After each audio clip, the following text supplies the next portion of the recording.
गुरुर्ब्रह्मा गुरुर्विष्णु गुरुर्देवो महेश्वरः गुरुर्साक्षात् परब्रह्म तस्मै श्रीगुरुवे नमः। ॐ गजाननं भूतगणादिसेवितं कपितजम्बुफलचारुभक्षणम् उमासुतं शोकविनाशकारिकं नमामि विघ्नेश्वरपादपङ्कजम्। सच्चिदानन्दरूपाय विश्वोत्पत्त्यादिहेतवे तापत्रय विनाशाय श्रीकृष्णाय वयं नमः। बोलो वृंदावन बिहारी लाल की जय, बोलो बांके बिहारी लाल की जय। आज हम आपको श्रीमद् भागवत महापुराण में नामकरण संस्कार और बाल लीला की कथा आपको विस्तार पूर्वक सुनाएंगे। तो आप सभी मन को एकाग्र करते हुए शांति पूर्वक कथा को श्रवण करेंगे और धर्म लाभ प्राप्त करेंगे। श्री सुखदेव जी कहते हैं कि परीक्षित, यदुवंशियों के कुल पुरोहित थे श्री गर्गाचार्य जी। वे बड़े तपस्वी थे। वसुदेव जी की प्रेरणा से वे एक दिन नंद बाबा के गोकुल में आए। उन्हें देखकर नंद बाबा जी को बड़ी प्रसन्नता हुई। वे हाथ जोड़कर उठ खड़े हुए, उनके चरणों में प्रणाम किया। इसके बाद ये स्वयं भगवान ही हैं, इस भाव से उनकी पूजा की।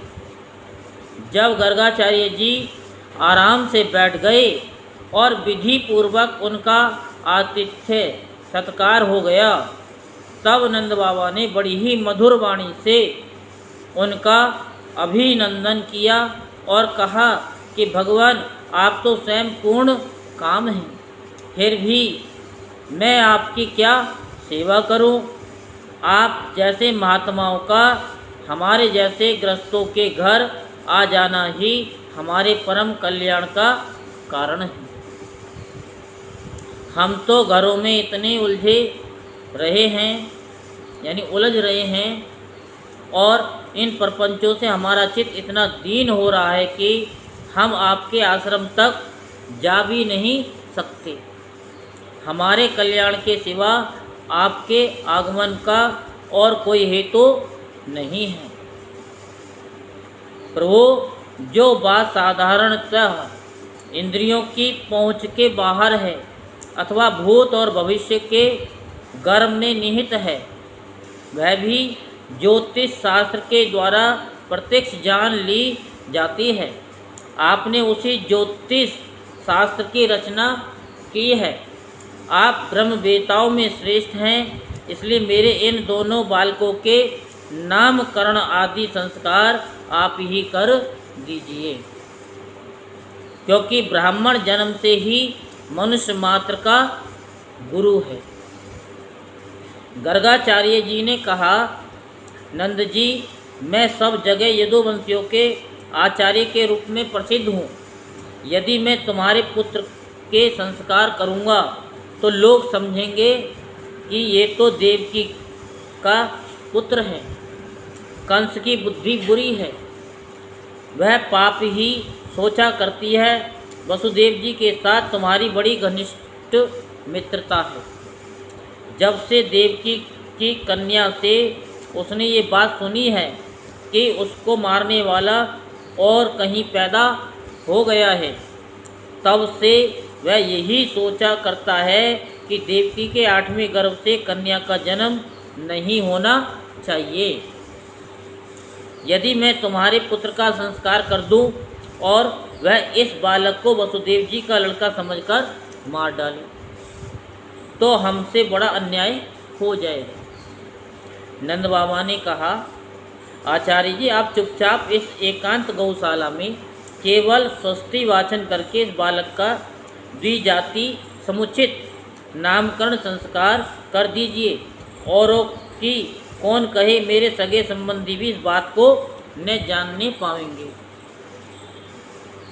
श्री सुखदेव जी कहते हैं गर्गाचार्य तो संस्कार करना चाहते ही थे। जब नंद बाबा ने उनसे इस प्रकार प्रार्थना की तब उन्होंने एकांत में छिपकर गुप्त रूप से दोनों बालकों का नामकरण संस्कार कर दिया। गर्गाचार्य जी ने कहा कि ये रोहिणी का पुत्र है, इसलिए इसका नाम रोही ने।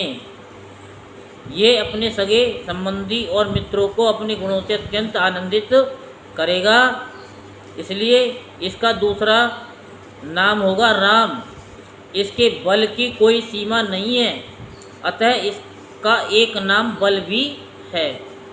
ये यादवों में और तुम लोगों में कोई भेदभाव नहीं रखेगा और लोगों में फूट पड़ने पर मेल करावेगा, इसलिए इसका एक नाम संकर्षण भी है। और ये तो सांवला सांवला है, ये प्रत्येक युग में शरीर ग्रहण करता है। पिछले युगों में इसने क्रमशः श्वेत, रक्त और पीत ये 3 विभिन्न रंग स्वीकार किए थे। अब कि ये कृष्ण वर्ण हुआ है, इसलिए इसका नाम कृष्ण होगा।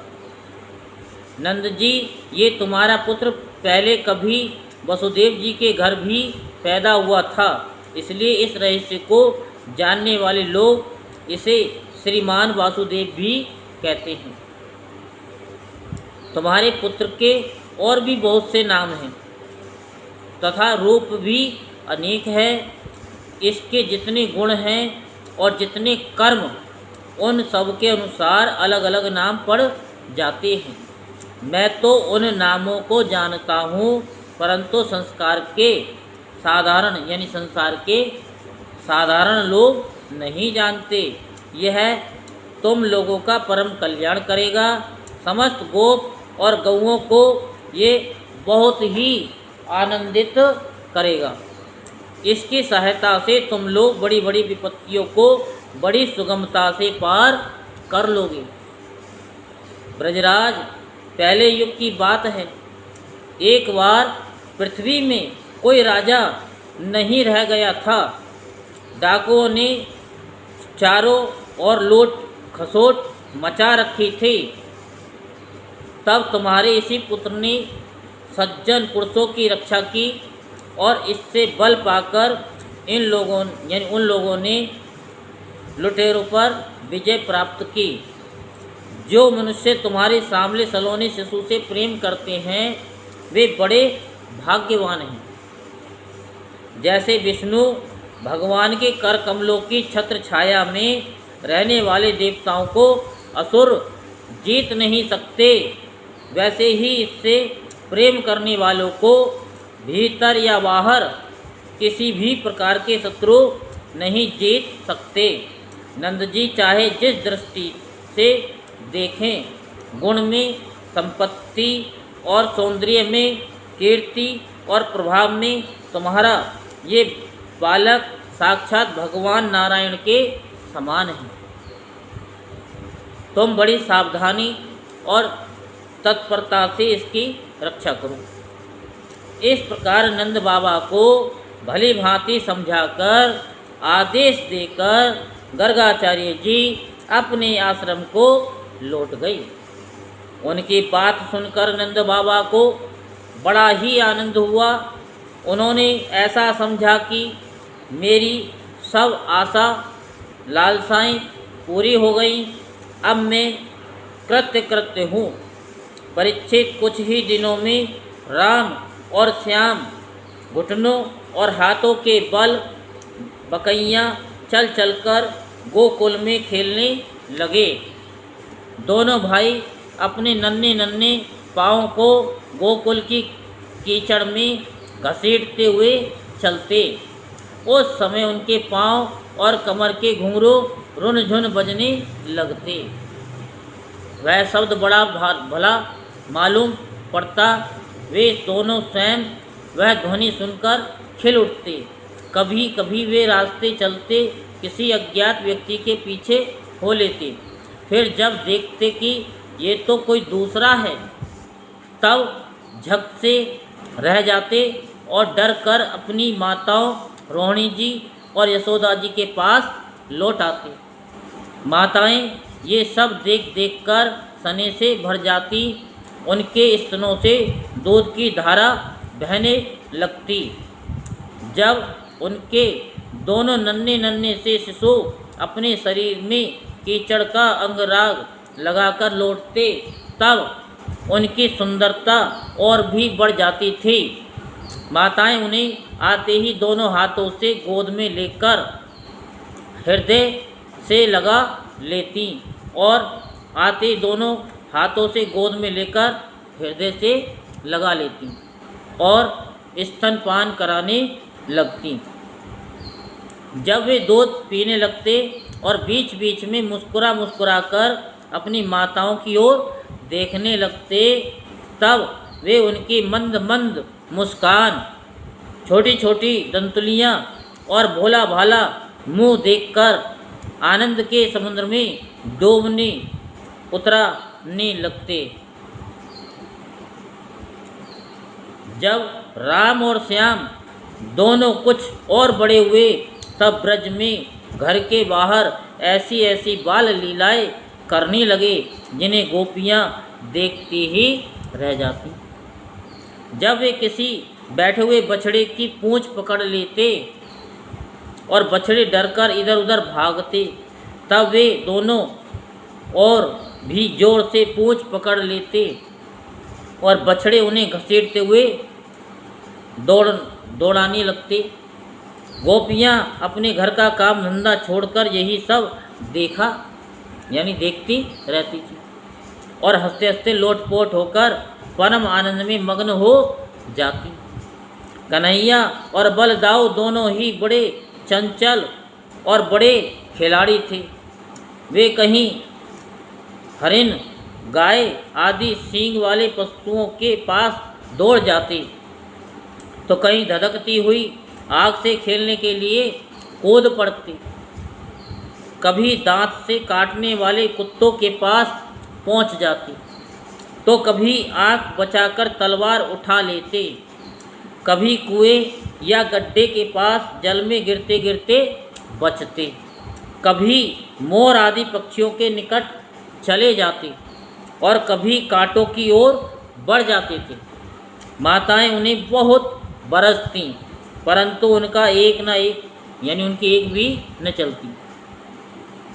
ऐसी स्थिति में वे घर का काम धंधा भी नहीं संभाल पाती। उनका चित्त बच्चों को भय की वस्तुओं से बचाने की चिंता से अत्यंत चंचल रहता था। राजऋषि कुछ ही दिनों में यशोदा और रोहिणी के लाडले लाल घुटनों का सहारा लेकर बिना अनायास ही खड़े होकर गोकुल में चलने फिरने लगते। वे ब्रजवासियों के कन्हैया स्वयं भगवान हैं, परम सुंदर और परम मधुर। अब वे और बलराम अपनी ही उम्र के ग्वाल वालों को अपने साथ लेकर खेलने के लिए ब्रज में निकल पड़ते और ब्रज की भयावती गोपियों को निहाल करते हुए तरह तरह के खेल खेलते। उनके बचपन की चंचलताएं बड़ी ही अनोखी होती थीं। गोपियों को तो वे बड़ी ही सुंदर और मधुर लगती। एक दिन सब की सब इकट्ठी होकर नंद बाबा के घर आई और यशोदा माता को सुना सुनाकर कन्हैया के करतूत कहने लगी। अरे यशोदा, तेरा ये काना बड़ा नटखट हो गया है। गाय दोहने के समय न होने पर भी ये बछड़े को खोल देता है और हम डांटती हैं तो ठटका हंसने लगता है, ठाका मारकर हंसने लगता है। ये चोरी के बड़े बड़े उपाय करके हमारे मीठे मीठे दही दूध चुरा चुरा करके खा जाता है। केवल अपने ही खाता तो भी एक बात थी, ये तो सारा दही दूध बानरों को भी बांट देता है और जब वे भी पेट भर जाने पर नहीं खा पाते, तब ये हमारे माटों को ही फोड़ डालता है, जो बचा रहा वो उसको भी फोड़ के बिखेर देता है। यदि घर में कोई वस्तु इसे नहीं मिलती तो ये घर और घर वालों पर खूब खींचता है और हमारे बच्चों को रुलाकर भाग जाता है। जब हम कहीं दूध को छींकों पर रख देती हैं और इसके छोटे छोटे हाथ वहाँ तक नहीं पहुँच पाते, तब ये बड़े बड़े उपाय रचता है। कहीं 2-4 पेड़ों को एक के ऊपर एक रख देता है, कहीं ओखल पर चढ़ जाता है तो कहीं ओखल पर पेड़ा रख देता है, कभी कभी तो अपने किसी साथी के कंधे पर ही चढ़ जाता है। जब इतने पर भी काम नहीं चलता, तब ये नीचे से ही उन बर्तनों में छेद कर देता है। इससे इस बात की पक्की पहचान रहती है कि किस छीके पर किस बर्तन में क्या रखा है, और ऐसे ढंग से छेद करना जानता है कि किसी को पता तक न चले। जब हम अपनी वस्तुओं को बहुत अंधेरे में छिपा देती हैं, तब नंदरानी तुमने जो इसे बहुत से मणि में आभूषण पहना रखे हैं, उनके प्रकाश से अपने आप ही सब कुछ देख लेता है। इसके शरीर में भी ऐसी ज्योति है कि जिससे इसे सब कुछ दिख जाता है। आपने देखा होगा बहुत से बच्चे ऐसे होते हैं कि खाने पीने की चीज़ को कहीं भी दुबका के रख दो, वो सूंघते सूंघते वहाँ पहुँच जाते। चींटी की तरह उनकी वो होती है सूंघने की शक्ति। और कुछ बच्चों के अंदर वो आदत होती है कि पैसे को कहीं भी छिपा दो, सूंघते सूंघते पैसे तक पहुँच जाते। तो ऐसे ही हमारे ये कन्हैया हैं, कहीं भी कुछ भी दुबका दो, किसी न किसी उपाय से वहाँ तक पहुँच जाते। ये इतना चालाक है कि कब कौन कहाँ रहता है इसका पता रखता है, और जब हम सब घर के काम धंधों में उलझी रहती हैं, तब यह अपना काम बना लेता है। ऐसा करके भी ठिठाई की बातें करता है, उल्टे हमें ही चोर बनाता है और अपने घर का मालिक बन जाता है।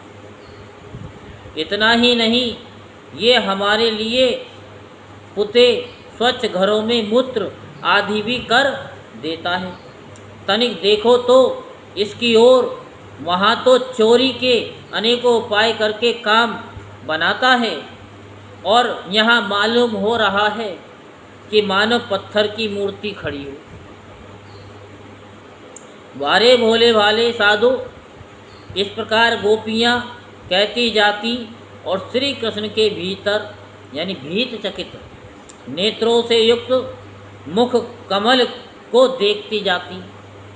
उनकी ये दशा देखकर नंदरानी यशोदा जी उनके मन का भाव ताड़ लेती और उनके अंदर यानी हृदय में स्नेह और आनंद की बाढ़ आ जाती। वे इस प्रकार हंसने लगती कि अपने लाडले कन्हैया को इस बात का उलाहना भी न दे पाती, डांटने की बात तक नहीं सोच पाती। तो ये कन्हैया की ऐसी करतूत है। एक दिन बलराम आदि ग्वालवाल श्री कृष्ण के साथ खेल रहे थे। उन लोगों ने माँ यशोदा के पास आकर कहा, माँ, कन्हैया ने मिट्टी खाई है। हितेशनी यशोदा ने श्री कृष्ण का हाथ पकड़ लिया। उस समय श्री कृष्ण की आंखें डर के मारे नाच रही थी। यशोदा मैया ने डांट कर कहा, क्यों रे नटखट, तो बड़ा ढीठ हो गया है, तूने अकेले में छिपकर मिट्टी क्यों खाई है? देख तो तेरे दल के तेरे सखा क्या कह रहे हैं। तेरे बड़े भैया बलदाऊ भी तो उन्हीं की ओर गवाही दे रहे हैं। तो भगवान श्री कृष्ण ने कहा, माँ, मैंने मिट्टी नहीं खाई, ये सब झूठ बक रहे हैं। यदि तुम इनकी बात सच मानती हो तो मेरा मुंह तुम्हारे सामने ही है, तुम अपनी आंखों से देख लो। यशोदा ने कहा अच्छी बात है, यदि ऐसा है तो मुंह खोल। माता के ऐसा कहने पर भगवान श्री कृष्ण ने अपना मुंह खोल दिया। तो क्या मिला मुँह? कुछ मिला? कुछ तो मिला ही होगा। मेरे साथ जो है वो के ब्रह्मांड के पूरे जो सृष्टि सारे वो दिखा रहे हैं। हाँ, वो सारा कुछ दिखा दिया। तो मिट्टी कहान खाने के संबंध में मुझे अकेला ही मत समझ। माता से कह रहे, मैंने खाई तो सबने खाई, देख लो मेरे मुख में पूरा विश्व है। परीक्षित, भगवान श्री कृष्ण का ऐश्वर्य अनंत है। वे केवल लीला के लिए ही मनुष्य के बालक बने हुए हैं। यशोदा ने देखा कि उनके मुख में चर अचर संपूर्ण जगत विद्यमान है। आकाश व शून्य जिसमें किसी की गति नहीं है, दिशाएं, पहाड़, द्वीप और समुद्रों के सहित सारी पृथ्वी, बहने वाली वायु, विद्युत, अग्नि, चंद्रमा और तारों के साथ संपूर्ण ज्योतिर्मंडल, जल, तेज, पवन, प्राणियों के चलने फिरने का आकाश, वैकारिक अहंकार के कार्य, देवता, मन, इंद्रिय, पंच तन्मात्राएं और तीनों गुण श्री कृष्ण के मुख में दीख पड़ते, यानी दीख पड़े।